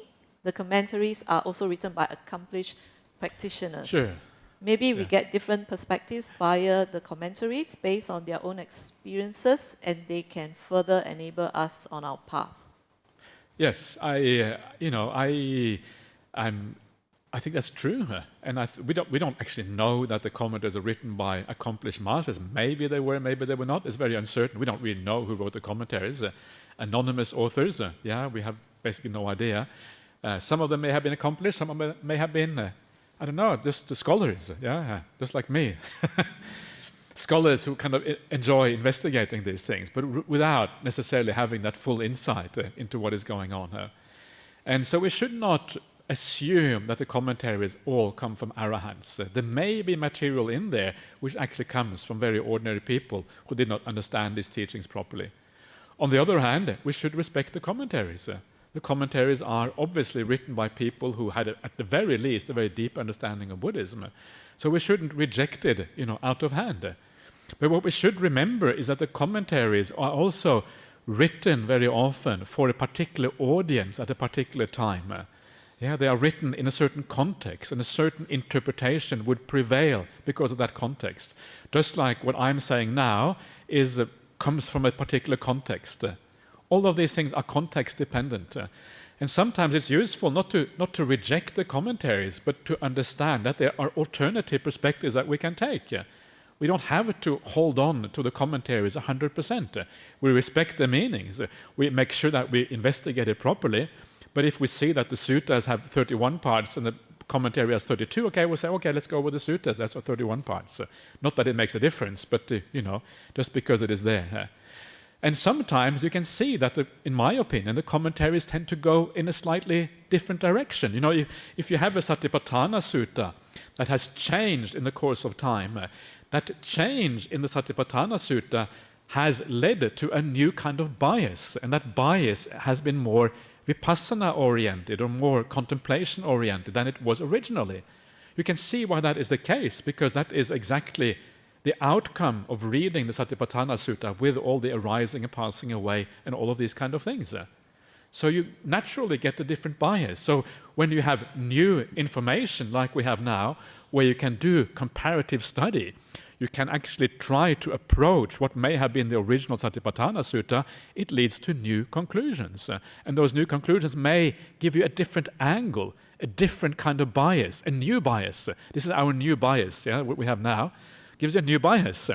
And then we use our new bias, because sometimes the new bias is more useful than the old bias. So we use that one to understand the Satipatthana Sutta. So it is not so much about rejecting the old masters. It's just acknowledging that when time goes by, new information arises. And that new information gives us a new way of thinking about the world, especially this comparative study business. But even scientific understandings of the modern era shows that some of the commentarial ideas are very fanciful. Commentaries didn't really understand science properly. Sometimes they misinterpret the suttas big time. Sometimes they say things that are completely nuts. One of the things that the commentaries say is that if a child is born and you don't teach the child any language, don't teach them any language, then when they start to speak, they speak Pali. That's what they say. And so when you see those kind of statements, you realize don't follow the commentaries blindly, because sometimes they talk nonsense. And this is kind of my point. So not everything comes from arahants. Something comes from putujanas, even silly putujanas sometimes, it seems.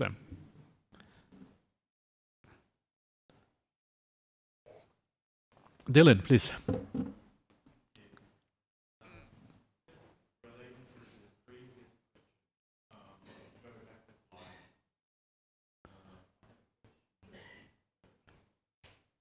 Which one was it?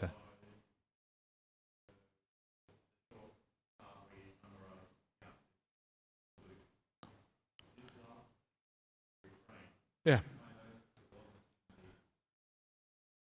Great version, and then you decided this was an authentic one, but your strategy was to reject everything, so you should have rejected that one. Probably should, yeah. I sort of took it out of Bhante Sujato's books. I just kind of stole his ideas wholesale without really...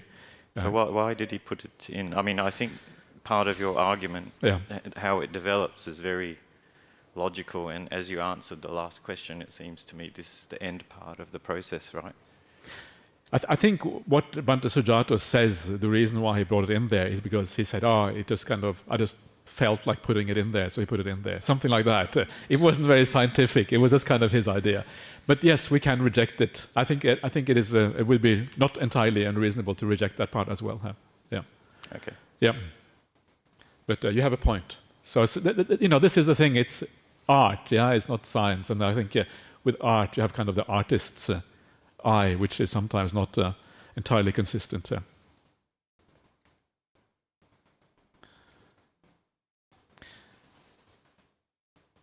Okay, so let's maybe I'll follow Jake's advice and let's have a quick look at Sutta Central before I go to the summary. So now, whoa, okay, this is scary, Jake. I have no idea what I'm doing now. This is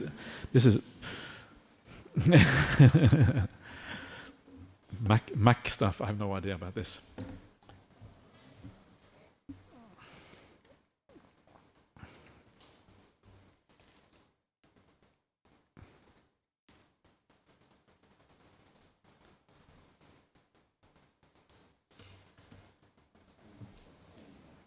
SuttaCentral.net. There it is, yeah. Okay, great. Yeah, okay, great. I should be able to click around that one. Thank you. So this is the website, SuttaCentral.net.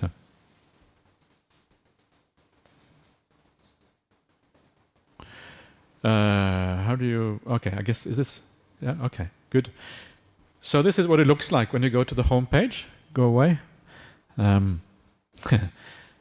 So it kind of starts off in a very simple way there. So you have the three main pitakas, the three main baskets. Yeah, you have the discourses, and then you have the basket on monastic law. That's all my translation, by the way, just for your information. So if you want to have a look at my translations, they are all there. That's all about the Vinaya, which is the basically how the monastics work, monastic life works. And then you have the last one, which is systematic treatises, which is the Abhidhamma on the very right there. So these are the three places. So if you go to the basket of discourses over here, click on that one. Then you get the different kinds of discourses. You have the long discourses, yeah, mid-length, linked or connected discourses, numbered discourses, minor discourses, and other discourses. So the whole kind of collection. So we were talking about the Ekayana Sutta, and so let's go to the Satipatthana Sutta because we have been dealing with that. So the Satipatthana Sutta is found in the middle discourses.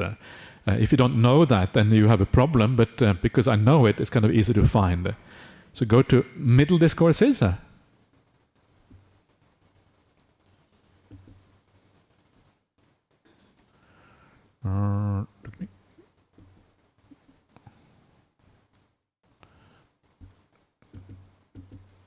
Okay, now there we go.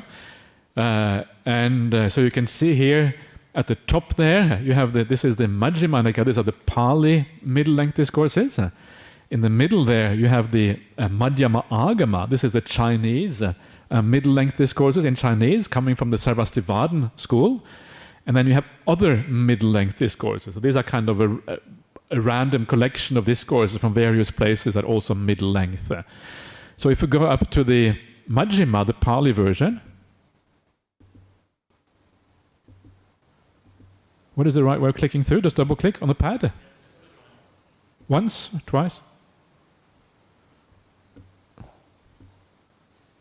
How come it doesn't really work? Oh, you had to click. I see. Okay, so there you are. Okay, thank you. This is the problem when you don't know what you're doing. Yeah. So how do you get rid of the? Let's open it up. Okay. Okay. Good. Okay. So, so these are the. This is the middle-length discourse divided into three groups. They're called panyasa, these groups of 50. We go to the first group of 50, and that is where the Satipatthana Sutta is found. Okay, then we have the first chapter, yeah, divided into 5 chapters. We have the first 10 suttas in the first chapter.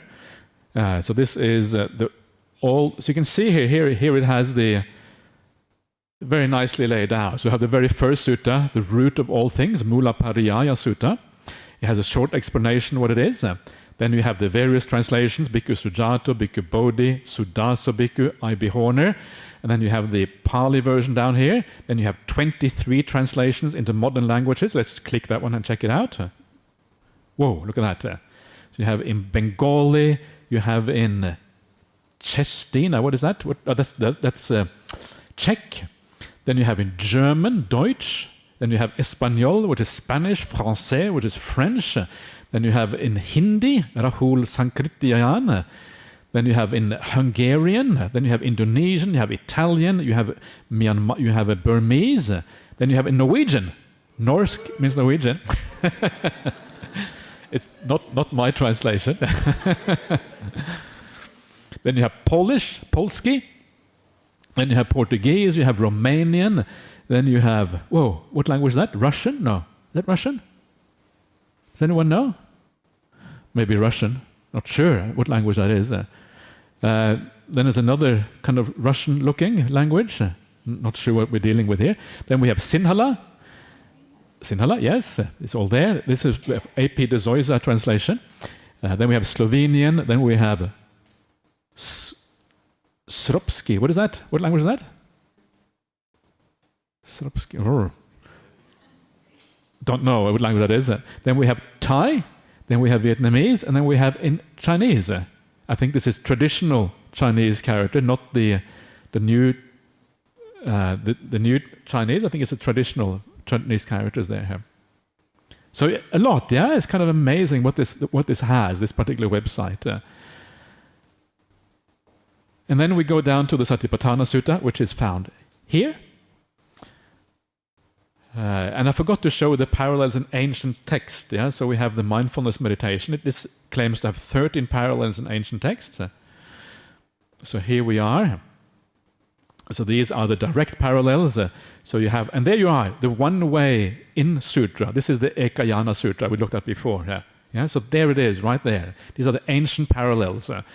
So you have the MA98, which is the one from the Sarvastivada. SHD. These are findings in Central Asia. These are Sanskrit Handschriften aus Turfang or something like that. This is a German abbreviation. And then we have some other parallels. I think these might be Abhidhamma parallels down here. And Kayagata Sati Sutta. So you have various kinds of parallels and semi-parallels here. So let's go to the Ekayana Sutra, which you find right here. Click. There we are. Ekayana Sutra. Can anyone here read this? Lehar, can you read this?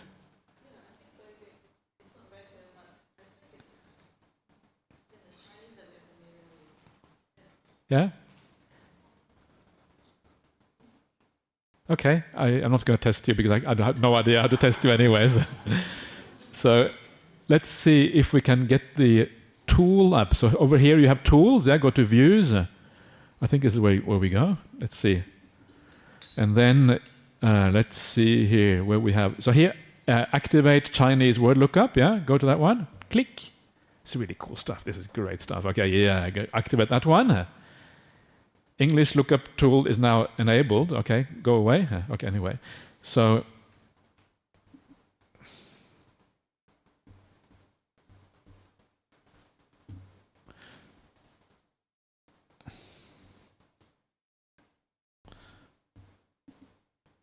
there you are. Yeah, so there you are. So you can see here, here's this sort of, yeah? It's not exactly like the Pali, but that obviously means thus have I heard, right?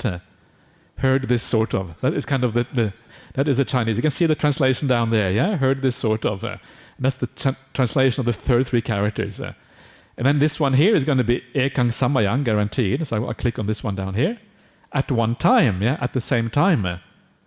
Yeah, this is Ekang Samayang in the sutta. So you can see it begins in exactly the same way as the Pali Sutta. This really, isn't this cool? This is kind of great. Yeah, at one time, and this is obviously a shelter. At one time, the Buddha was staying. Yes, obviously what that means. Yeah, where was he staying? Let's figure it out. Sravati. Yeah, he was staying at Savatthi. Yeah. There it is. No, the other one is Kamasadhamma Kuda. This is actually Savatthi. Yeah. So which one was it? Yeah, good question. Anathapindika's Jetavan Arama, Anathapindika's park, yeah, it gives you everything right there. Garden, that's the Arama, that's the monastery. So you can almost, I wouldn't say you can read the Chinese in this way, but you can get an idea of what it means at least. So it's a very powerful website. It's astonishing what this website has. And you can do similar things for the Pali as well, the Pali text. You have all the various languages, and it's just becoming the world's #1 website as far as suttas is concerned. So please check it out. suttacentral.net. Very simple, simple web address right there. So what is all of this stuff? Share. How do I get out of this?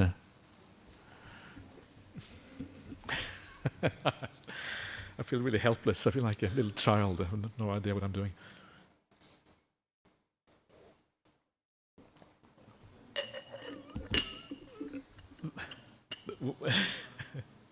The 31 parts of the Superman.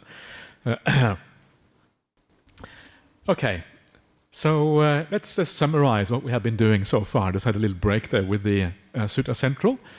And so just to, very briefly, so that we can kind of summarize, and we can maybe we can get ready for the next workshop, if there is one, of course, which is highly uncertain. But if there is one, we can kind of be ready for that one. So the first thing that we think we have seen fairly exhaustively throughout this particular course is that Satipatthana is mainly about bringing the mind to samadhi. This is the purpose of Satipatthana, yeah? And this is so common in the suttas. Everywhere we see that sammasati leads to sammasamadhi. Everywhere that's true on the Noble Eightfold Path. It's true with the 5 spiritual faculties. It's true with the 7 factors of awakening. Throughout, this is a structure that we see, and this must be the purpose of Satipatthana. If that is the purpose, then of course the point of Satipatthana is to help us overcome the refined hindrances of the mind, because it is the refined hindrances of the mind, they are what stop samadhi from happening here. So that should be the focus of Satipatthana practice, how to overcome those fine hindrances of the mind, yeah? Initially, at least until we achieve samadhi. How do we do that? Well, the way that is done, you can argue this, first of all, obviously all the sila factors and all the right effort and all of that. But when it comes to meditation practice, it is done through mindfulness of breathing. Meditation practice is like the main way of overcoming these hindrances. But of course, there are other ways too, things like metta meditation, karuna meditation, loving kindness, compassion, these kind of things. Of course, they matter as well. Other things that matter are contemplations. But contemplation, I do not mean like we have been talking about with vipassana meditation, where you watch the feelings of the body arising and passing away. That's not what I mean by contemplation. When I talk about contemplation or reflection, what I mean is things like the anicca sanya, the perception of impermanence, the sabbe loke anabhiratta sanya, the asubha sanya, the ahara patikula sanya, etc., etc. I'm not translating, I'm just saying things in Pali, I apologize. The ahara patikula sanya means the kind of the disgustingness of food, basically, that's what it means. So these are kind of very repulsiveness of food. Okay, that's maybe a more common translation, yeah. I think So this is what I mean, yeah? And so these are can be simple things, and people often ask me, how do I contemplate? And the way to contemplate is basically just to use your everyday experience of the world. It's very simple. When you read in the newspaper, you see on TV that the climate change is happening. Well, that's anicca sanya right there. The world is changing. The world is out of control. What does that mean about the world? Well, it means the world is less interesting because you have no idea where it's going to go. COVID is a classic example that you can use to contemplate. Yeah, what does it mean that there is COVID in the world? Well, it means that the world, again, we don't know. We never know where it's going. We never know when the next COVID is going to come around. COVID is here a metaphor for everything that goes wrong in the world. There's a lot that can go wrong. We never know what's going to happen next. And so it's very simple. Contemplation does not have to be something fancy. when we talk about contemplating life, this is part of what it is about. Sabba loke anabhiratasane, the non-delight in the whole world, because the world is a bit out of control. So you start focusing inwardly instead, and that is what the spiritual path is about. So there is a contemplation and reflection on the Buddhist path, but not quite in the way, I would say, that is normally taught in Vipassana meditation, because Vipassana meditation, I would argue, is not really found in the sutras. So it is about bringing the mind to samadhi. It involves all of these things, watching the breath, contemplating a little bit, learning to think about the world, about relationships, remembering death. Death is a very powerful moment of impermanence. Yeah, if we remember death, it's actually very, very helpful to help us to gradually let go and calm the mind down and be more skilled in how we live our lives. So this is the main idea about Satipatthana, bringing the mind to samadhi through the overcoming of the hindrances and then bringing the mind together through the 7 factors of awakening. Contemplation is a secondary aspect. And as I just mentioned now, contemplation then often happens with how we relate to the world, how we think about the world, how we think about ourselves, about death, about how everything in this world is going to have to go. When we die, we are alone. Don't forget that. Yeah, when you die, you are alone. You are by yourself. Some people may be around your bed saying goodbye, but in your mind, you have to carry on by yourself. Yeah, it's not really, you can't, even though they hold your hand when you die, you can't take them with you when you die. That's it. That's the barrier that kind of separates us from everything else. These are very powerful reflections because it reminds you what really is important in this life. So contemplation again. And then there is the second aspect of contemplation, which we were just talking about before, which is the idea that after samadhi, then again you contemplate the contents of your experience. Yeah, and what that means. We just discussed that at quite a bit of detail just a few minutes ago. Yeah, so mainly about samadhi. Secondary aspect is of Satipatthana is contemplation. And then the main way of practicing the Satipatthana in the sutras is breath meditation, which is kind of very fascinating here, because it is not really explained anywhere in the Satipatthana Sutta how we should do things. Often you're just given certain things, you're given the kind of feelings that we should look at, you're given the certain mind states that we should contemplate, but there is no real framework. And the overarching framework for Satipatthana contemplation is found in the Anapanasati Sutta, Majjhima Nikaya 118. And there it says, quite specifically, mindfulness of breathing, when developed and cultivated, fulfills the 4 kinds of mindfulness meditation. The 4 kinds: body, feeling, mind, and mental qualities. All 4 are fulfilled by mindfulness of breathing. This is the main way to practice Satipatthana, all of it.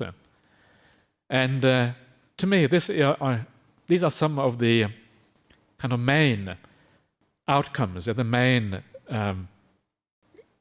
takeaway lessons, if you like, that comes from analyzing the Satipatthana in detail in this way, and this is what you really arrive at as a consequence. Oops, the end again. I like that one. So there you are, and you only have a very, very few minutes left. So are there any last-minute points that anyone would like to bring up? Questions or points or anything else? Yes, Thomas, please.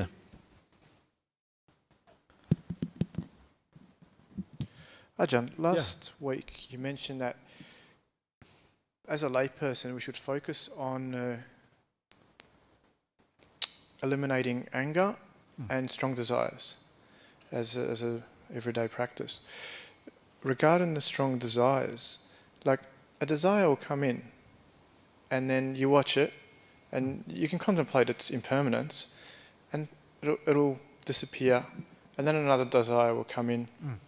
But sometimes, like, it's the same feeling of desire. Sometimes it's towards this action, towards that action, but it's the same feeling. It's just the focus of it is different, But sometimes a desire comes that it sort of pulls you into, you get fooled into, oh, if I indulge in that desire, then I'll be fulfilled. Yeah. You indulge, and then you're empty again, because obviously. But sometimes it's so strong that you can't help yourself. Do you know what I mean? Like, let's say you want to eat a particular thing, or, I don't know, do a particular activity. How do you break that? The answer is that it's it's kind of gradual. Yeah, it's very, very gradual. It takes time, and one of the ways, and the most important thing about desires is that you keep it within the 5 precepts. You keep it within morality. Yeah, if you're able to do that, already you're doing really well, because they're not going to be that disturbing here. The second thing is just to notice that there are higher happinesses in life than most of these desires. Yeah.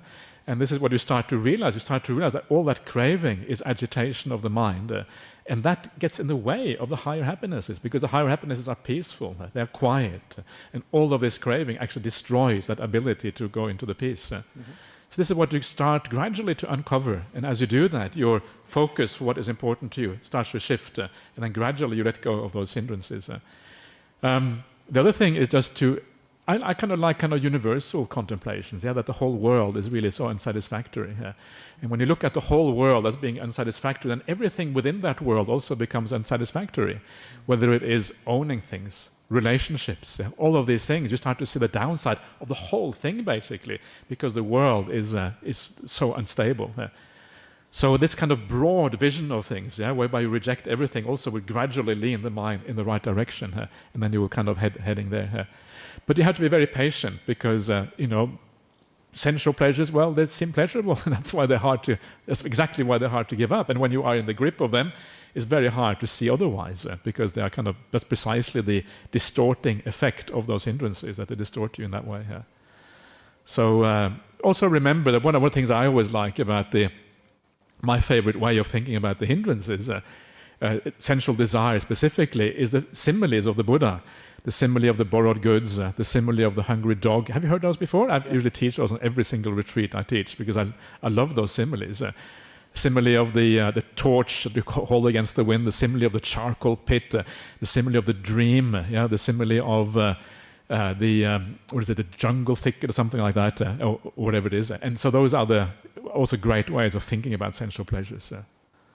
Thanks. So there you are. Yeah, good luck. Ajahn, can I? Oh, Craig, you want to ask a question? Go ahead. You've drawn a lot on Ajahn Sujato's mindfulness book on history of mindfulness in this part, but you didn't show his version of the Satipatthana Mula Sutta, which brings all this together. Yeah. And I recommend people to check it out. I'm guessing the next workshop, if it occurs, will cover that. But it makes it very clear how there's a natural progression of more and more subtle phenomena, from the body to the feelings to the mind to how the mind is connected, and then into the hindrances, understanding how they work, and then deepening the factors of awakening, leading to deep stillness. Yeah. And it's a very clear, progressive, natural sequence, which becomes much clearer when all the extra detail is stripped away. Yeah. So I really recommend for people to look at that and contemplate it, because it's actually a really practical map of meditation. Yeah. And it's a natural unfolding, I think. Yeah, that's wonderful. A very good point. Yeah, no, I absolutely agree. So just Google on history of mindfulness, Bhante Sujato, and you can actually download the whole book right there. These books are just free of charge. It's embedded in the book. There's also a website which just has the Satipatthana Mula. So does it? Okay. So if you Google Satipatthana Mula, MULA, then there's a website that just has it. Yeah. But it might be good to send people a copy as part of the workshop notes as a suggestion, because then it's just there for people. Sure, but it's also true, and that is very true. And this is why comparing it to the Anapanasati Sutta is so useful, because the Anapanasati Sutta is exactly a very gradual approach, and when you put that next to the Satipatthana Sutta, that that gradual evolution becomes very, very obvious, even as you said, just by looking at Satipatthana, even more so when you compare it to Anapanasati Sutta. So yes, indeed, yeah. Oh, that'd be great too. Yeah, great, thanks. The reason I didn't do it, I was actually thinking of doing it, but there's so much text. I saw a video called Death by PowerPoint, and I was so scared about having too much text after that on my screen that I kind of pared everything back to the bare minimum. So I thought maybe no more than this is probably already too much. I'll probably be told off by these guys already if I did this much text on the screen. So I So, Ajahn, is this your last slide? Yes. No. I must be joking. This is the last one. Are you sure this is the last one? Can you please I'm not click sure. again? Oh, what is this?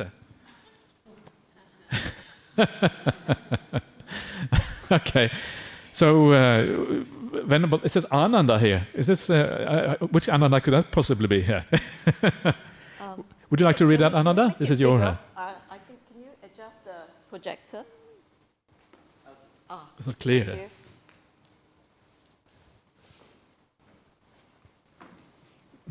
Ajahn, it's always very dangerous when you give the slides to the AV coordinator. Then you don't know what happens with your slides. You're right. Yeah. Not my idea.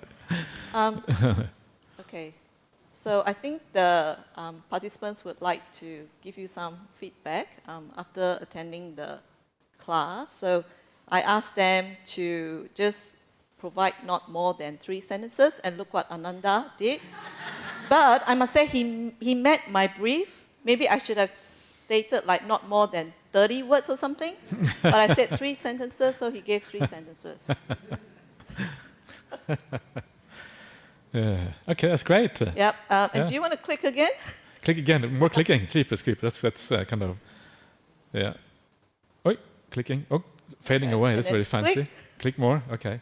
G. Okay.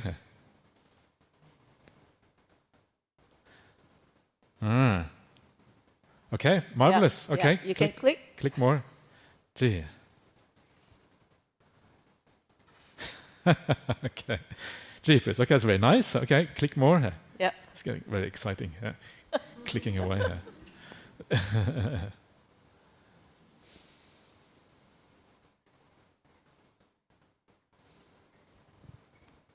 So I can see this one is from Eddie Koo. Oh, this is Eddie Koo. Okay. And see how he has stopped using 4 foundations of mindfulness, Ajahn. Yeah. So you know that we do learn what you taught us. Okay, that's great. Okay, great, Eddie. That's marvelous.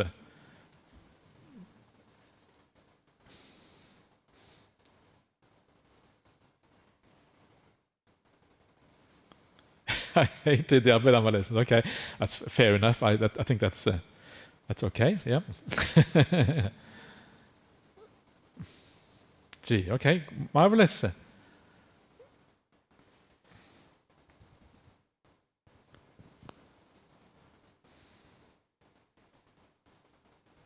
Can everyone read? Okay. You can't read. Wow.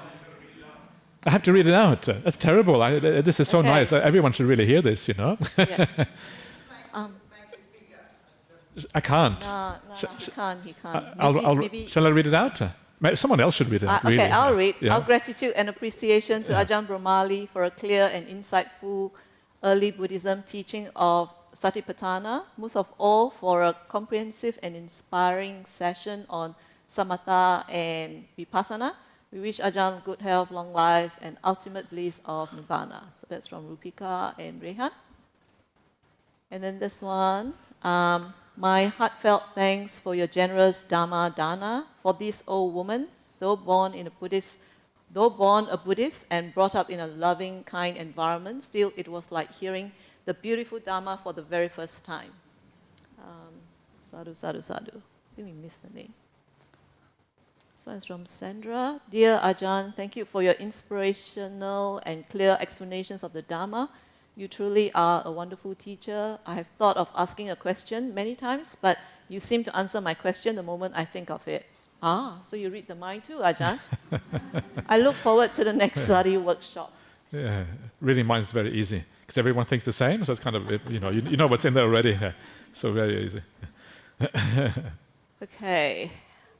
Dear Ajahn, these workshops have renewed my understanding and inspiration to get back on the Magga. I am grateful to you and all the conditions in my life that enabled me to hear the Dhamma. I dedicate my merits I gain to you and all beings and wish for you Nibbana in this very life. Yay! Okay, and this one is from Pam. I'm so grateful that I have the opportunity to attend this workshop. Ajahn Brahmali is a great teacher. I've learned a lot from the workshop. Thank you for all the extraordinary things Ajahn do. Thank you. I have learned how to meditate in the Thai language before. However, still that not clearly to understand of right mindfulness. This course isn't easy for me. However, I'm willing to learn more and more. Thank you. Sadhu, sadhu, sadhu. Yay. Okay. Okay, sadhu, sadhu, sadhu. Yay, sadhu, sadhu, sadhu.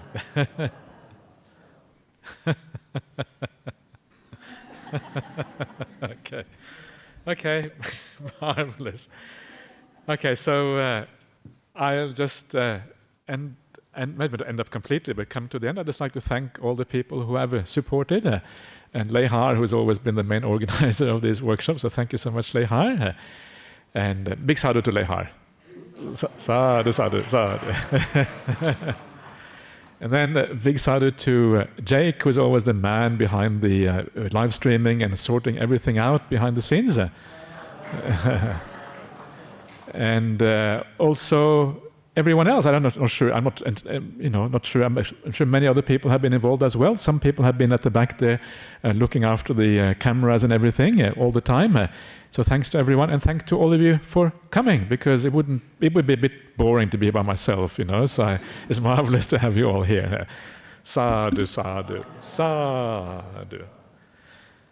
So shall we? Is anything more to be said, Lei Har, or? I think a lot of people are interested to find out whether we are running the next workshop. So we are definitely running another workshop.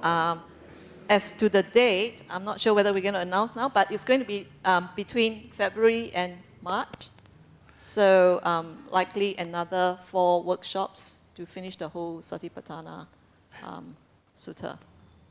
Yeah. So we'll maybe publish the date after New Year. So just look out for our website. Great. Okay. Thanks so much, everyone. Let's pay our final respect to the Buddha Dhamma Sangha.